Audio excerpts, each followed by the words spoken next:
Bismillahirrahmanirrahim. Assalamualaikum warahmatullahi wabarakatuh. Alhamdulillahi rabbil alamin. Wassalatu wassalamu ala asyrafil anbiya'i wal mursalin nabiyyina Muhammadin wa ala alihi wa sahbihi ajma'in. Ashhadu an la ilaha illallah wahdahu la syarikalah wa ashhadu anna Muhammadan abduhu wa rasuluh. Allahumma la sahla illa ma ja'altahu sahla wa anta taj'alul hazna sahlan idza syi'ta.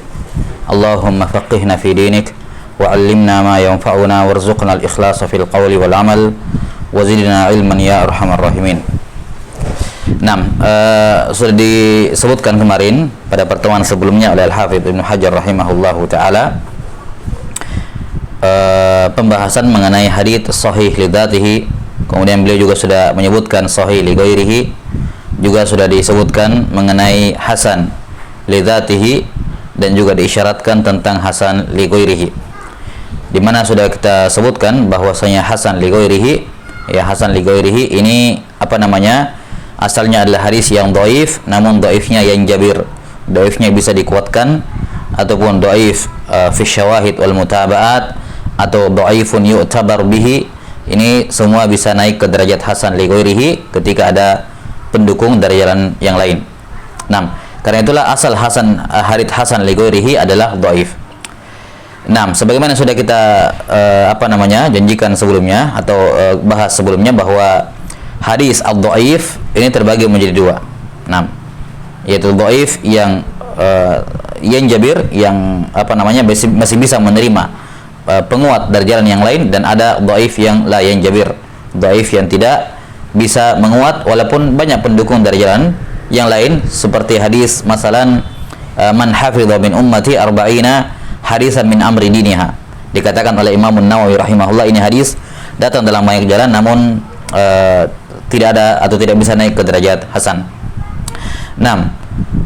Berkenaan dengan hadis dhaif, dan ini sebagai takmilah, sebagai penyempurnaan dari taqsimul hadis ila salahati aqsam as-sahih wal hasan wal dhaif. Walaupun Al-Hafidz Ibnu Hajar rahimahullah nanti akan tersebutkan tersendiri pembahasan mengenai hadis dhaif, namun beliau langsung menyebutkan hadis dhaif tersebut, langsung menyebutkan jenis-jenisnya. Beliau sebutkan adalah ada 10 jenis hadis dhaif, nanti akan disebutkan di pertengahan kitab ini. Namun mimbab isyarat saja, secara umum hadis dhaif di kalangan para ulama, itu memiliki dua sudut pandang. Definisinya memiliki dua sudut pandang, ya. Ataukah bisa dikatakan definisinya ada dua dua jenis. Ada ta'rifun 'am dan ada ta'rifun khas. Ada ta'rif 'am, ada ta'rif khas.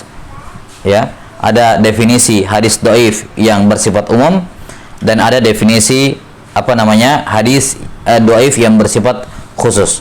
Ada definisi umum untuk hadis dhaif, dan ada definisi yang sifatnya khusus untuk hadis dhaif. Adapun definisi ataupun ta'rif hadis dhaif dalam artian umum, maka maknanya adalah kullu ma lam yastawfi syurut al-qabul. Hadis dhaif adalah ma atau kullu haditsin lam yastawfi syurut al-maqbul. Semua hadis yang tidak memenuhi syarat-syarat al-maqbul. Semua hadis yang tidak memenuhi syarat-syarat makbul, maka dia itu hadis dhaif. Ya, maka dia hadis dhaif. Apa syarat makbul? Syarat makbul ada 6.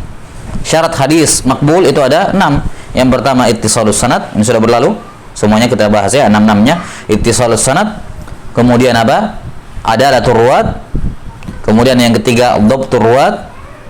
Ya. Kemudian yang keempat adamus syudzuz, dan yang kelima adamul muallal, dan yang keenam al-i'tidad, ya, al-i'tidad bi tariqin akhar. Yani ini khusus untuk yang dhaif. Ya, hadis dhaif, ya, kalau datang penguat dari jalan yang lain, maka dia menjadi hadis makbul. Dia bisa menjadi hadis makbul. Tentunya syarat yang keenam ini yaitu adanya al-mutaba'ah, bisa kita katakan seperti itu, atau kita katakan i'tadada min tariqin akhar. Dia menguat dari jalan yang lain. Ini 6 syarat hadis makbul. Kapan ada satu saja dari syarat hadis makbul ini yang tidak terpenuhi, maka itulah yang dinamakan apa? Hadis dhaif dalam artian umum. Ya. Maka hadis dhaif dalam artian umum itu muradifun lil mardud. Bisa kita katakan hadis dhaif dalam artian umum yaitu hadis mardud. Yaitu apa? Hadis al-mardud. 6. Maka hadis yang perawinya tidak memiliki adalah, misalnya dia kadzab. Dia apa? Kadzab atau muttaham bil kadzib. Hadisnya dihukumi hadis maudhu kalau dia kadzab, atau hadis matruk kalau dia apa? Kalau dia muttaham bil kadzib, kita katakan apa? Ini hadis dhaif. Dia hadis palsu, ini namanya hadis dhaif. Maka hadis dhaif masuk hadis palsu itu bagian dari hadis dhaif. Dalam artian apa? Dalam artian umum. Hadis matruk di mana perawinya muttaham bil kadzib. Apakah dia hadis dhaif? Iya, dia hadis dhaif tapi dalam artian umum. Hadis yang sanadnya terputus antara tabi'in langsung kepada Rasulullah SAW dinamakan hadis mursal. Ada nama khususnya. Tapi dalam penamaan umum hadis mursal kita katakan ini hadis dhaif. Ini apa? Hadis dhaif. Jelas sampai sini ya. Jadi hadis dhaif dalam artian umum adalah ya semua hadis yang tidak memenuhi syarat-syarat makbul yang 6 yang kita sebutkan tadi. Kapan tidak terpenuhi, maka dia apa? Maka dia dhaif dalam artian umum. Nah, dhaif dalam artian umum inilah yang kemudian kita bagi menjadi dua. Ada yang dhaif yang ringan, yang jabir, dan ada dhaif yang parah. Ya, syiddatul dha'f yang la yanjabir. Jadi ketika para ulama mengatakan bahwa dhaif terbagi dua, ada yang kuat, ya, ada yang jabir dan ada yang la yanjabir, ada yang bisa menguat dan ada yang tidak bisa dikuatkan, maka yang dimaksud dhaif di situ adalah dhaif dalam artian umum. Ya, karena semua hadis yang tidak makbul mulai dari yang paling parah sampai yang paling mending, ya, selama tidak memenuhi kriteria makbul, maka itu dinamakan hadis dhaif dalam artian umum. Tapi yang kedua ada hadis dhaif dalam artian khusus. Hadis dhaif dalam artian khusus. Nah, hadis dhaif dalam artian khusus ini, ya, definisinya disebutkan oleh para ulama adalah apa? Sama seperti hadis sahih ataupun hadis hasan. Yang membedakannya cuma dari sisi apa? Dari sisi bobotnya saja. Maka bisa kita katakan hadis dhaif dalam artian khusus adalah apa? Mattasala sanaduhu binaqli adlin, ya, binaqli adlin, ya, naqis ad-dhabt, ya, naqis ad-dhabt. Bisa kita katakan seperti itu. Min ghairi syudzudin wala mu'allal. Hadis dhaif dalam artian khusus adalah mattasala sanaduhu, semua hadis yang bersambung sanadnya, binaqli adlin, yang dinukil oleh perawi yang adil, ya, tapi apa? Naqisul dhabt, dia kurang dhabatnya. Dia tidak sempurna dhabatnya, tidak juga ringan dhabatnya, tapi dia kurang dhabatnya. Naqis al-dhabt. Ya. Kemudian apa? Min ghairi syudzudin wala mu'allal, tidak boleh syadz dan tidak boleh mu'allal. Baik. Maka hadis dhaif dalam artian khusus ini yang membedakan antara sahih, hasan dan dhaif dalam masalah ini adalah hanya dalam masalah apa? Dalam masalah dhabatnya. Dalam masalah apa? Dhabatnya.